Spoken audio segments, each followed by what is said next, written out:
Esi sveicināts, klausītāji! Latvijas Valsts Mežzinātnes institūta Silava podkāsts ir raidierakstu sērija par meža nozares aktualitātēm, institūtā veiktajiem jaunākajiem pētījumiem, tajos iegūtajiem rezultātiem, atklājumiem un atziņām. Tās ir sarunas par meža zinātni. Klausies, uzzini un analizē.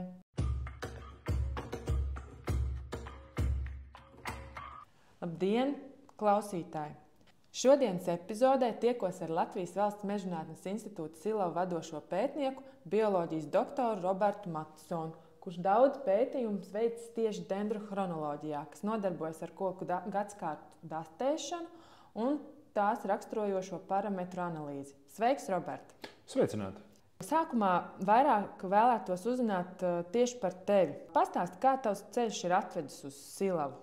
Stāsts ir diezgan garš, te pašā laikā arī īss. Daba interesēja jau no bērnības, jau pirms skolas vajadzēja visu paskatīties, visu papētīt, ielikt burciņā, atnest mājās, izaudzēt, paaudzинāt, paskatīties, kā tas uzvedās.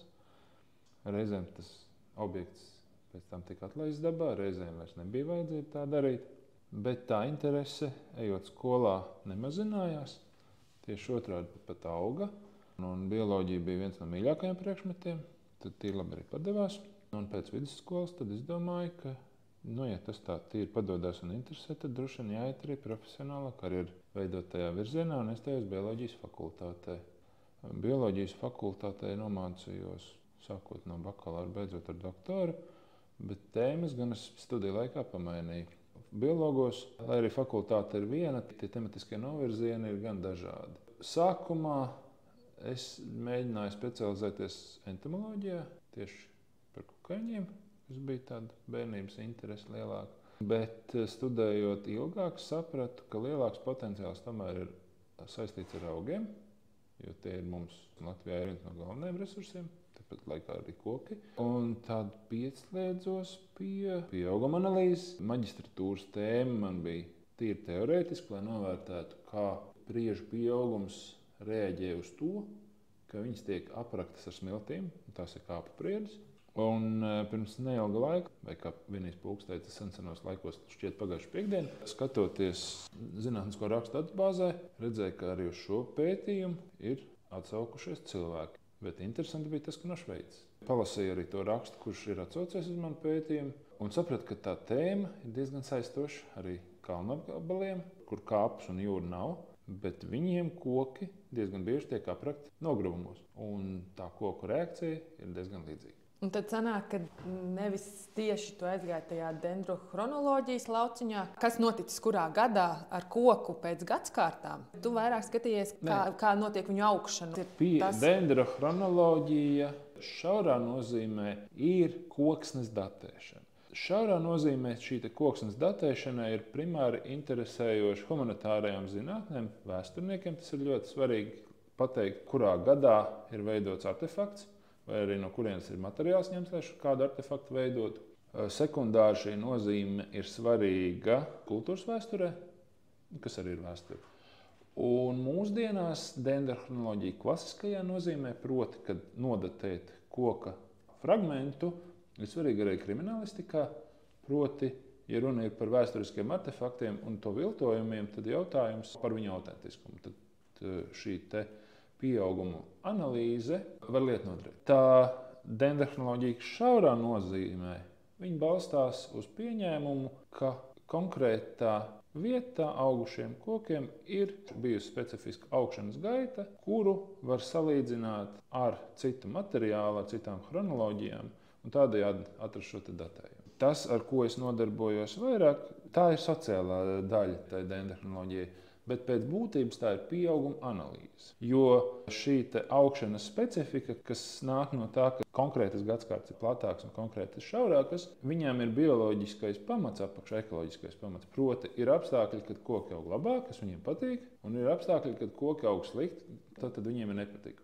Ja skatās uz to augšanas mainību, balstoties uz to, var pateikt periodu, kad tas koks ir veidojies. Bet, ja skatās otrādi, tad mēs varam retrospektīvi rekonstruēt, kādos apstākļos pieaugums ir bijis labāks, kādos ir bijis sliktāks. Šis jau ir ekoloģiska rakstura pētījums, un šai informācijai jau ir liela nozīme arī mežsaimniekam. Un tā tu arī nokļuvi līdz Silavai. Jā, šo te pieauguma veidošanās ekoloģisko aspektu es pētīju doktorantūrā, gan Ozolam, bet Ozols tika izvēlēts kā objekts galvenokārt tāpēc, ka šī suga Latvijā atrodas tuvu pie izplatības robežas, no kā bija sagaidāms, ka tā pieaugums būs izteikti jutīgs uz vidi.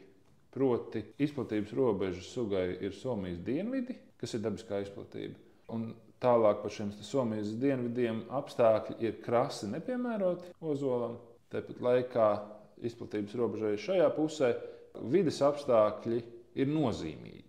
Tātad viņi ietekmē šo pieaugumu, un ir iespējams novērtēt pieauguma mainību, un no tā ir retrospektīvi iespējams novērtēt apstākļus, kas sugai ir patikuši vai nepatikuši.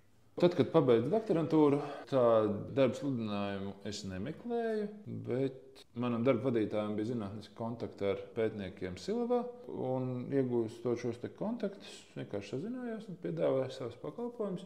Doktorantūras laikā es biju iemācījies rakstīt arī zinātniskus rakstus, un es jautāju, vai es būtu interesants ar savām prasmēm. Tad adaptācijas nodaļa pateica, ka jā. Nu jau es esmu 10 gadus. Nē, 11. Tu it kā jau smuki pieskāries tam par to, kur izmantot šīs zināšanas. Tu jau stāstīji, ka šie pieaugumi dod informāciju par to, kādi ir tie apstākļi, kur koks aug un vai viņam patīk, nepatīk. Un tad arī par to, kas šobrīd, protams, ir ļoti aktuāls par klimata pārmaiņām, vai arī šo informāciju var izmantot, lai kaut kā analizētu vai prognozētu, kāda būs koku spēja pielāgoties klimata pārmaiņām. Varbūt ir kaut kādas metodes, ko var izmantot, un vai tas ir pētīts. Tas ir ļoti aktuāls pētījums, un gadskārtes un koku pieaugums, gan augstuma pieaugums, gan rasnuma pieaugums, kas ir redzams kā gadskārtes, ir ļoti aktuāli izziņas avoti, lai novērtētu, kā koki ir jutušies pagātnē, kā viņi jūtas tagad, un balstoties uz šīm zināšanām, lai pateiktu, kā koki varētu justies nākotnē. Bet gadskārtu platums ir sarežģīts raksturlielums, jo viņš ir atkarīgs gan no koka vecuma, gan no augšanas apstākļiem, gan arī no meteoroloģiskajiem apstākļiem un klimatiskajiem apstākļiem. Un šīs iespējas analīzes laikā ir vēlams maksimāli precīzi nošķirt, lai būtu pēc iespējas precīzākas prognozes par to, kas tad būtu sagaidāms ar mūsu kokiem. Silavā ir jau vairāk pētījumu par šo. Es neesmu nekādā gadījumā cēlonlauzis, jo šie pētījumi jau ir arī Silavā veikti kopš 50. un 60. gadiem. Jo to, ka balstoties uz gadskārtu platumu ir iespējams noteikt koka labsajūtu, tas jau ir zināms sen. Bet tas, ko es Silavā esmu pienesis, un šeit es mazliet vēlētos palielīties, ir tas, ka es esmu mudinājis savus kolēģus skatīties detālāk arī koksnes anatomijas līmenī, tādējādi novērtējot, kā koki ir precīzi rēģējuši, uz ko tieši viņi ir rēģējuši, lai saprastu, kas sagaidāms. Tad jau, ja mēs par lielīšanos, tad mums noteikti vajadzētu arī pastāstīt klausītājiem, ka šī gada sākumā tev ir piešķirta Latvijas Zinātņu akadēmijas Kaspara Buša vārdu balva meža ekoloģijā un mežkopībā par nozīmīgu ieguldījumu Latvijas mežzinātnē un darbu mežu koku populāciju adaptācijas potenciāla izzināšanā. Varbūt vari pastāstīt, par kādiem pētījumiem ir šī balva saņemta un ko tev tā nozīmē? Par to nozīmi ļoti viegli atbildēt. Tā ir atzinība, tas vienmēr ir patīkami, ka kāds pamana un novērtē. Par ko tā balva ir piešķirta, tu jau pateici. Tas ir par adaptācijas spēju izzināšanu, bet ja mēs runājam detālāk, tad ir vairākas skolas. Un mūsu reģionā mežsaimniecības skola saka, ka meža atjaunošanai vislabākais ir vietējais materiāls, jo viņš šeit ir ilgu laiku dzīvojis un pielāgojis mūsu apstākļiem. Tādējādi šī pieeja ir konservatīva. Bet ārzemju pētījumos šī konservatīvā pieeja arvien biežāk tiek apšaubīta tieši klimata pārmaiņu ātruma dēļ. Jo, jā, tiešām koki ir mazkustīgi dzīvi organismi, viņiem nākas pielāgoties apstākļiem, kādos viņi atrodas, bet šīs izmaiņas, kas notiek mūsdienās, ir ātrākas nekā ir bijušas līdz šim. Tāpēc ir jautājumi un ir neskaidrības par to, kā tad vietējās populācijas ir pašas spējīgas pielāgoties tik straujām pārmaiņām. Un, protams, koki ne tikai kā mazkustīgi, bet viņi arī daudz nerunā. Tāpēc nākas analizēt šīs gadas kārtas, kas ir koka veids, kā pateikt, parādīt, kas ir paticis, kas ir nepaticis. Un kādas ir tās atziņas iegūtās? Iegūtās atziņas saskan ar atziņām, ko stāstīja, ko ieguvis savas darbības pēdējos gados arī Imants Baumans, kas bija zināms un augstu novērtēts priekšselekcionārs, ka pārstādītajām priedēm, kas nāk no Polijas, no Vācijas piekrastes, viņu pieaugums jau pārspēja Latvijas priedes pieaugumu, saglabājot salīdzināmas stumbru kvalitātes. Šī atziņa diezgan labi ilustrē to, ka vietējās priedes, kas ir ņemtas no tām priedēm, kas ir dzīvojušas Latvijā, nespēja izmantot to garāko augšanas sezonu, tā siltāko vasaru. Un nespēja tikt galā tik labi arī ar to, ka vasarā var pietrūkt ūdens. Tas, kas tagad arī notiek, kad ir tie sausie pavasari, viņi var būt jau silti, bet pēc tam uznāk augstums. Tā ir garāka kā sezona, tas ir salmu bojājums. Vietējās priedes ir konservatīvākas, bet pašreiz secinājums ir tāds, ka šis konservatīvisms nav līdz galam optimāls. Galvenā secība ir tāda, ka nevajadzētu baidīties izmantot tās priedes un meža reproduktīvo materiālu, kas izceļas no apgabaliem, kur pašlaik ir tāda meteoroloģiskā apstākļa un klimats, kāds ir sagaidāms Latvijā. Proti, tās priedes, kas nāk no Polijas dienvidiem un no Vācijas ziemeļiem, kas ir piekrastē, kuras ir arī ar labām stumbru īpašībām, viņas ir ātraudzīgas. Es gan nesaku, ka būtu jāsēj sēklas, kas ir tieši ņemtas no šiem apgabaliem, bet tas, kas būtu vēlams, ir iekļaut priedes šo ģenētisko materiālu mūsu selekcijas programmā. Tādējādi padarot daudzveidīgāku mūsu selekcijas populāciju un paaugstināt viņas adaptācijas spējas. Un kas ir par to, ka saka, ka nedrīkst likt citas sugas? Ir daudz dzirdēts par citu valstu sugu ienākšanu Latvijā, par mūsu sugu sargāšanu, ka mums vajadzētu fokusēties tomēr uz tām vietējām sugām. Vai tu varbūt vari pateikt arī kaut ko par šiem aspektiem? Jā, tas ir tas galvenais, ko es gribētu arī pateikt, ka tik strauji mainoties augšanas apstākļiem, proti klimatam, ir jāmaina arī domāšana. Un, kā jau teicu, tad līdz šim ir dominējusi šī konservatīvā pieeja, ka mēs gribam tikai savu, mēs uz citu neskatāmies, cits ir slikts, mūsējais ir labs. Ar priedi es mēģināju parādīt un iedrošināt nozari, skatīties arī uz priedi, bet no citām vietām. Jo pēc būtības priede jau paliek tā pati, mēs tikai palīdzam šīm priedes populācijām pārvietoties vēlam klimata virzienā. Otra lieta ir sugu pārnese. Teiksim, ja ar tās pašas sugas citu populāciju, proti sugas sēklu pārnese vai genotipu pārnese no citiem reģioniem, ir mazākas problēmas, jo tā joprojām ir priede, bet viņi ir mazliet citādi, jo viņi pielāgojasies citiem apstākļiem, kas ir sagaidām pie mums.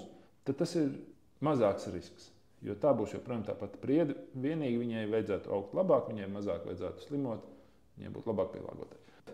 Otra pieeja ir, ka pārnes citu sugu, tas, ko tu minēji.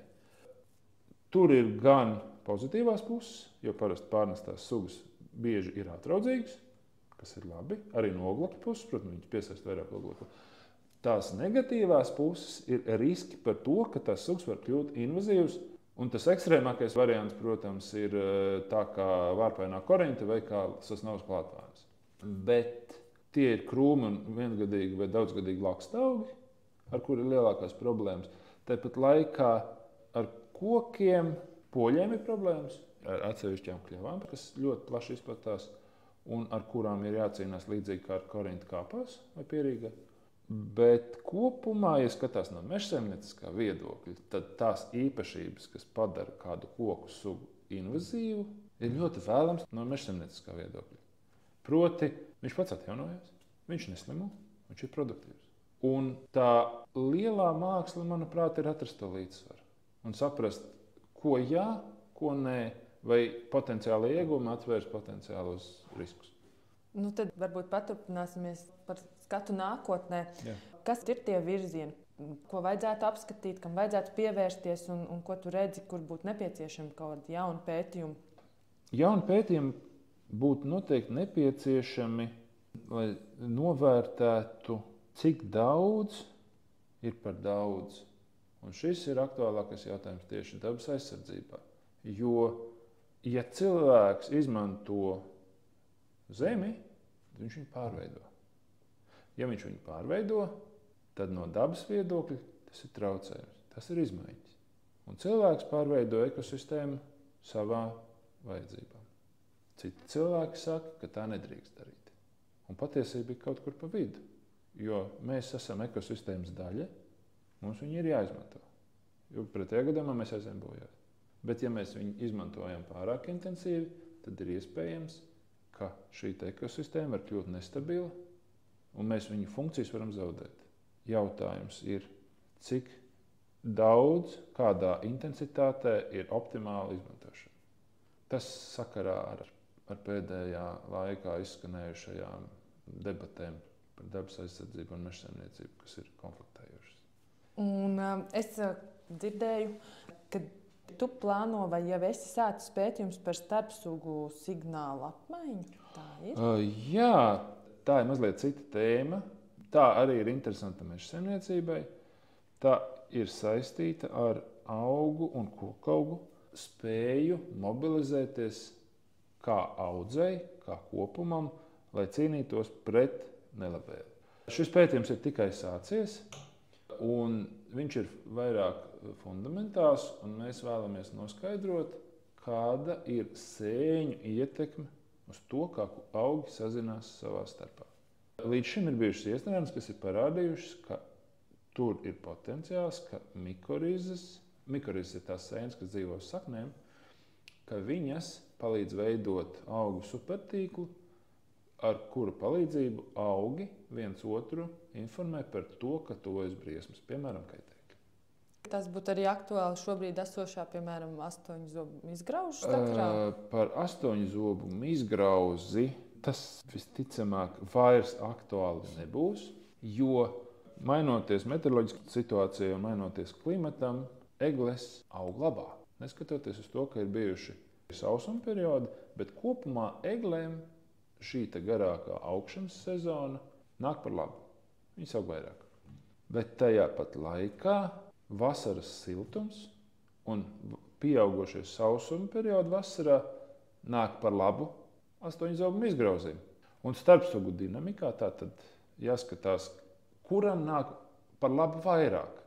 Un egles piemērs rāda, ka nāk par labu vairāk izgrauzim. Un egles sāk iet pastiprināti bojā. Bet šeit ir jāskatās relatīvi. Ja atceramies, ka pirms pāris gadiem egles cena tirgu nokrita, jo Vācijā bija milzīgs izgraužu uzbrukums, tad Latvijas apstākļos mēs šādu neredzam. Jā, izgrauzim ir ietekme, izgraužu savairošanās pieaug, bet joprojām tas nav katastrofāli. Un tas galvenais jautājums ir, kāpēc?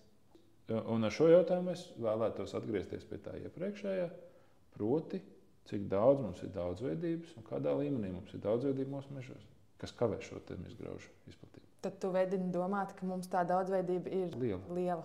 Es ne tikai to vedinu domāt, bet par to ir arī, teiksim tā, mežsaimniecības oponējošā fronte, tā dabas aizsardzības fronte pat ir nopublicējusi rakstus, kur viņi pasaka, ka mežu daudzveidība, ainavas daudzveidība ir ļoti augsta, ka izmantojot vecākus satelītu uzņēmumus, kur izšķirtspēja ir zema, šo daudzveidību nemaz nevar izšķirt.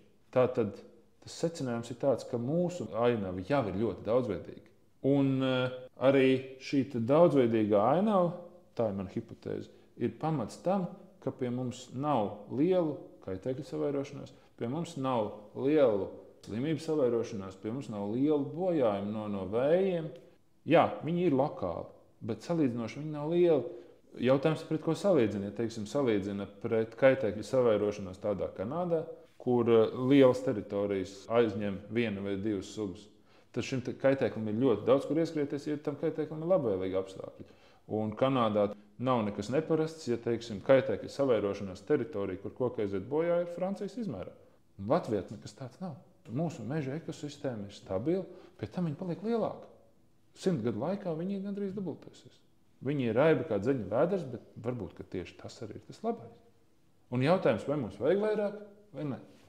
Tas ir aktuālais jautājums. Mēs jau vairākas reizes pieskārāmies zinātnisko publikāciju lomai un par to arī, cik daudz tu esi lasījis un pats arī rakstījis zinātniskos rakstus. Droši vien, ja skaitītu, tad gandrīz 100 zinātnisko rakstu autors tu šobrīd esi, kurās tu esi galvenais autors, kā arī vēl ir noteikti stipri vairāk rakstu, kuros tu esi kā līdzautors vai palīdzējis datu analīzē.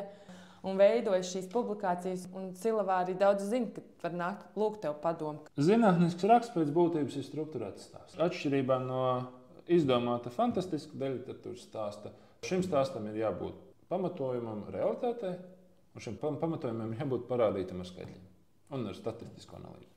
Manuprāt, šī zinātniskā rakstīšana un zinātniskā raksta sagatavošana tik tālu, lai viņš tiktu publicēts kādā starptautiski recenzētā žurnālā, ir galvenā zinātnieka prasme viņa profesionālā līmenī. Proti, spēt ieraudzīt problēmu, spēt veikt viņas dekonstrukciju, tātad sadalīt viņu pa sastāvdaļām, iegūt objektīvu informāciju, mērījumus un datus, un no viņiem saprast, vai sākotnējā ideja ir bijusi pareiza vai nepareiza, un uzdot nākamo jautājumu. Zinātne nekad nebūs pabeigta, jo katrs atbildētais jautājums rada jaunus jautājumus. Mežzinātnē tas ir ļoti svarīgi, jo sistēma ir kompleksa. Tai jābūt daudzpusīgi apzinātai, lai prognozētu pēc iespējas labāk, kā to augt. Saslavēji gan tu mani par daudz. Pirmais autors es neesmu tik daudzos rakstos. Jā, rakstu skaits man tuvojās pie 100, bet ļoti daudzos no tiem es esmu līdzautors. Kā jau tu pieminēji, tad es esmu arī centies palīdzēt, jo savu padomu es cenšos nevienam neliekt. Un, ja cilvēks vēlas, lai viņam palīdz un paskaidro, tad savās iespēju robežās es vienmēr tā arī esmu mēģinājis darīt. Ņemot arī vērā to, cik tu esi aktīvs zinātnisko rakstu rakstīšanas jomā, šobrīd arī esi zinātniskā žurnāla Baltic Forestry galvenais redaktors. Kā tev veicas šajā lomā? Tā ir tāda jauna pieredze, interesanta pieredze, noteikti vērtīga pieredze. Pašlaik man patīk, lai arī darbs ir daudz. Un šajā darbā ir ļoti daudz neskaidrības, jo ļoti daudz kas ir atkarīgs no cilvēkiem, par kuriem tev nav nekāda teikšana. Tāpēc tā ir ļoti laba pieredze darba organizācijā. Un tā ir izaugsme zinātniekam, jo viņam ir iespēja no malas skatīties arī uz citu darbu, gan palīdzot to darbu autoriem, sniedzot konstruktīvu kritiku. Un šīs kritikas konstruktivitāte ir apusēja. Jo sniedzot kritiku citam, es mācos pats. Kādi varbūt ir tie mērķi vai vīzija par to, kā ir jāattīst žurnālam turpmāk? Tā vīzija ir tāda, ka vēlams saglabāt šo reģionālā mēdīja statusu, kurā cilvēki var prezentēt savus rezultātus. Vienlaikus tas nodrošina savstarpēju komunikācijas arī nepazīstamiem zinātniekiem un domu apmaiņu, kas, protams, ir pozitīvi. Bet zinātniskās komunikācijas jomā es ļoti augstu vērtēju jūsu podkāstu, jo tas ir veids, kā pastāstīt arī plašākai sabiedrības daļai par to, kāda pētījuma notiek, kāda tā nozīme. Un nav tā, ka vienkārši ir kaut kāds institūts, vai ka vispār tāds institūts ir, bet ka tam ir pienesums mūsu kopīgai izaugsmē un mūsu kopīgai nākotnē.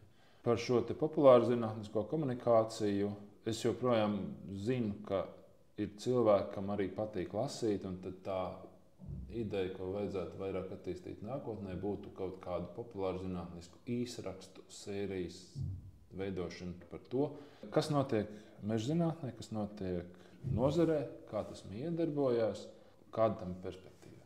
Tu nepārtraukti pilnveido savas zināšanas gan šādā amatā kā galvenais redaktors, gan arī studējot un mācoties. Un esi arī bijis ārzemēs, kur papildinājis savas zināšanas, un tagad vēl papildus tam, ka tu jau esi bioloģijas doktors, arī strādā, lai iegūtu doktora grādu mežzinātnē. Tas vēl vairāk apliecina to vēlmi uz izaugsmi, tā teikt, vērst un visu laiku mācīties un kaut ko jaunu iegūt. Vai tev arī ir tā iespēja strādāt ar studentiem un tās savas zināšanas nodot tālāk?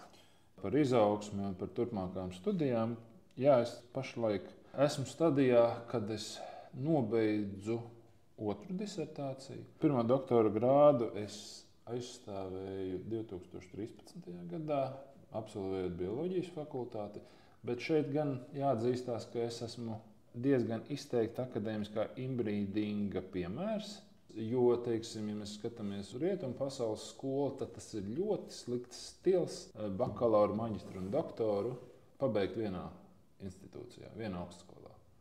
Tas labais stils ir bakalaurs vienā augstskolā, maģistrs citā un doktors vēl citā vai institūtā, tādējādi maksimāli paplašinot teorētisko un ideju skatu lokus. Tādējādi maksimāli paplašinot redzeslauku. Ja mans subjektīvais viedoklis, tam ir gan savi plusi, gan savi mīnusi.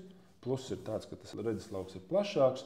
Mīnus ir tāds, ka trūks praktiskās piesaistes. Lūk, un tāpēc, lai šo te akadēmisko inbrīdingu jeb akadēmisko šaurību mazināt, tad es iestājos arī citā augstskolā, lai aizstāvētu otru disertāciju, kas ir saistīta tieši ar priedus adaptācijas spējām.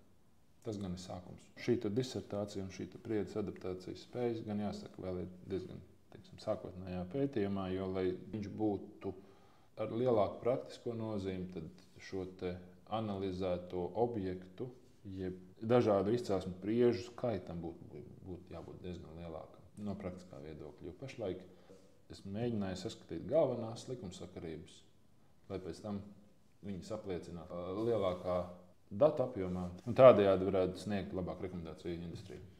Un tad par to, vai tev ir iespēja strādāt arī ar studentiem un pārnest savu zināšanu? Horizontālā zināšanu pārnese ir ļoti, ļoti nozīmīga. Es jau to cenšos ieviest gan ar kolēģiem, ja kāds nāk prasīt, es vienmēr cenšos dot padomu un konstruktīvu kritiku. Bet jā, es esmu darba vadītājs studentiem.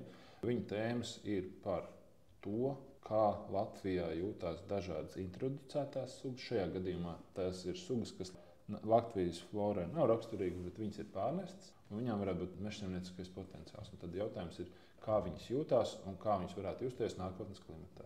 Un otra tēma ir par to, kā ozols, kas Latvijā ir ar īpašu statusu, kā viņš uzvedās, ja viņu attēno. Tādējādi, ja ozolu, kas aug audzē, viņam šo te apkārt esošos kokus izcērt ar mērķi uzlabot šī ozola dzīves kvalitāti un dzīvību. Bet nevienmēr tas tā strādā, un tad šī otra studenta tēma ir tieši saprast, kādos apstākļos, kas šiem ozoliem patīk, kāda kopšana. Jā, jo īstenībā ozols man pie mājas ir tāda neliela audzīte. Es ejot cauri pamanīju, ka diezgan daudz ozols ir ienācis mūsu mežā.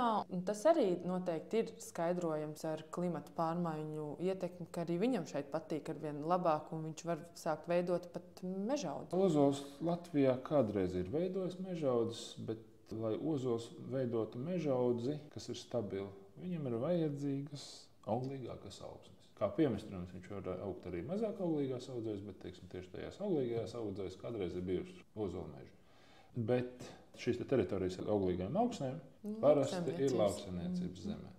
Un līdz ar to šīs ozola audzes ir maz. Bet augšanas apstākļus veido gan augsne, gan arī klimats. Un, ja iepriekš šie ozoli ir bijuši tur, kur ir bijušas auglīgākas augsnes, tādējādi tie koki ir veselīgāki un viņi spēj pārciest skarbāku klimatu, tad klimats paliek maigāks. Ozolam rodas priekšrocības un viņš var arī augt uz mazāk piemērotām augsnēm. Es domāju, ka mēs varētu šeit likt komatu mūsu sarunai un tikties atkal kādā nākamajā podkāstu epizodē, kur varbūt pat parunāt par augu komunikāciju un šiem starpsugu signāliem. Tev vēlēšu, lai izdodas turpmāk iesāktos darbus, pabeigt un izvirzīt ar vien jaunus mērķus, gan zinātnē, gan dzīvē, un veidot šo izpratni par koku spēju pielāgoties. Paldies par vēlējumiem. Gaidīšu uzaicinājumu nākamā reize. Visu labu! Visu labu!